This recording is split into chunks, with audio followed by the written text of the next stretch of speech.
My dear brothers and sisters, it happened to a young man who took an overdose of his drugs that he was having. As he parked his car in front of a parking meter, and as you park, you're on the meter, and then you keep your car there. And you fix the time also, 10 to 1 hour, whatever time you want to fix in that parking meter, you park and fix that meter, and then you do your work and come back. This man who was overdosed with his drug was found dead inside the car.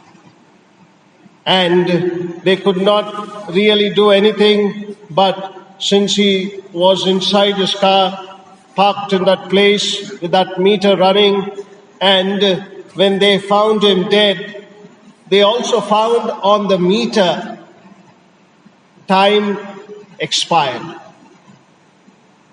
Time expired because of the time that he was allotted for parking is over.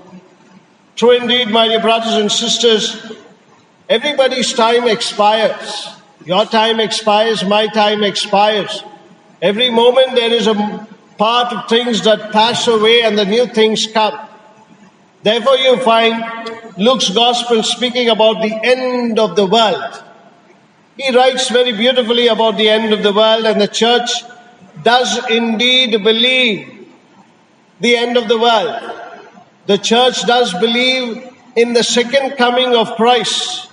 Therefore the readings of the end of the world have relevance even to our very day. This was written more than 2,000 years ago. But even to this very day, these readings about the end of the world has very strong relevance. The text very clearly speaks that even this generation, including ours, has that part to meditate upon the end of the time. What is that end of the time? We see the end of time is nothing but the arrival of Jesus, who does indeed bring down or breaks down the whole world. And he breaks down the whole world, he breaks down the old order to bring in and to usher the new world. Therefore, we see Luke saying the sun and the stars will come down. There will be so much of destruction, people dying here and there, nobody to rescue them. Jesus also says these stars and moon and the sun will come down just to speak to you about the cosmic order, that which is well arranged, well established, created by God. But even this will come down. Therefore, we see the reference of the heavenly bodies, the moon, the star, the sun. And we see this because in the olden days, people wandered around, guided by the sun or the moon or the stars. They are guided by the sun, moon and the stars. They wandered because these were, in a way, navigational forces. Today you have GPS that leads you to the right destination. But here you find, in the olden days, they were all governed by the stars, the moon and the sun. And therefore, these established cosmic order had that in their life. Yes, if we follow this, we can reach to our destination. For those fixed stars had established in their life during that time. Today, we have so many things in our lives that seem to be well established. And that is the reason why you and I should find why Jesus wants to come and bring his new order by removing those which are well established in our lives. My business is well established, my profession is well established, my family is well established, my way of living is well established. And Jesus says, I will come down.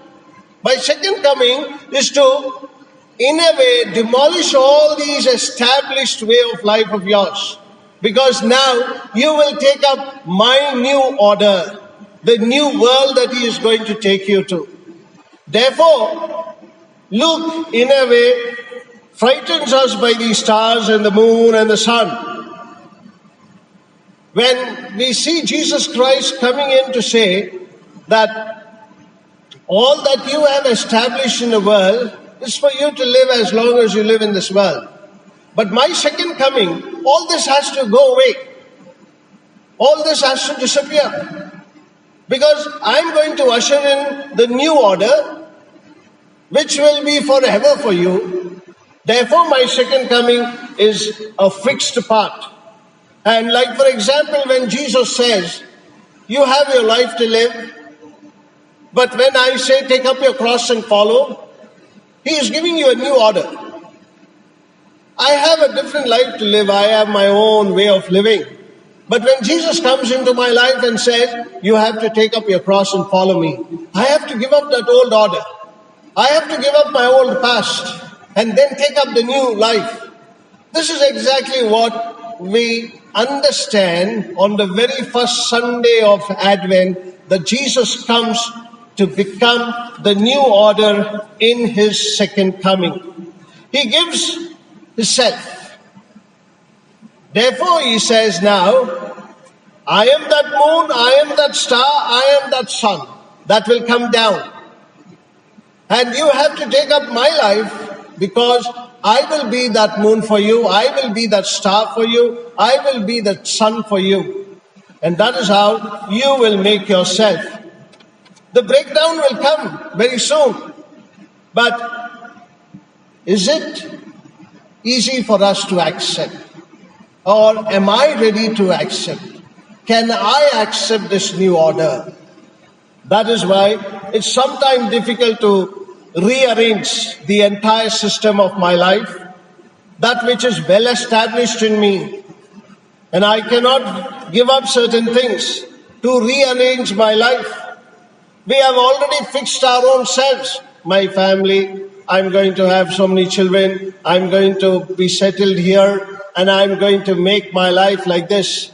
But suddenly when he comes, he is going to be the star, he is going to be the moon, he is going to be the sun for you.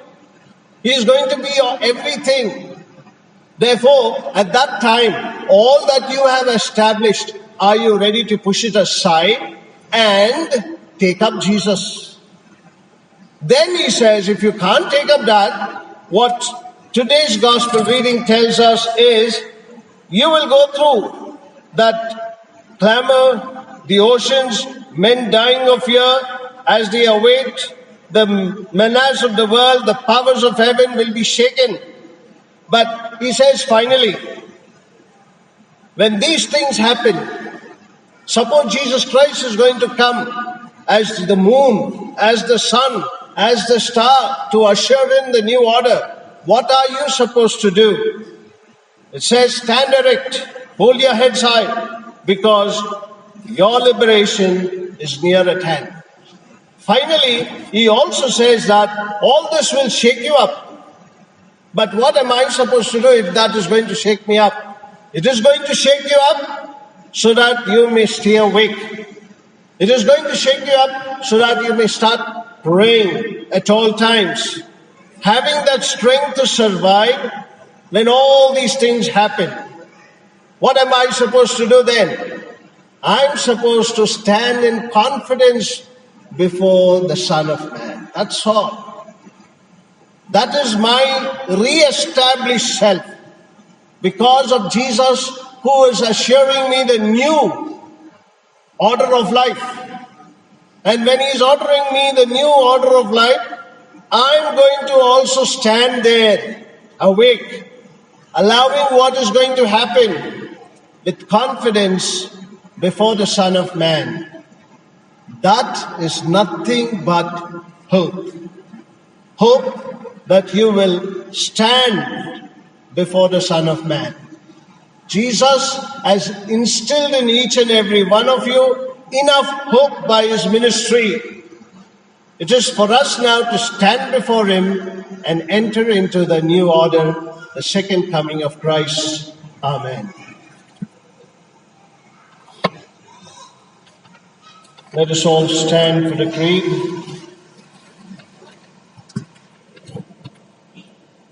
Let us all together say,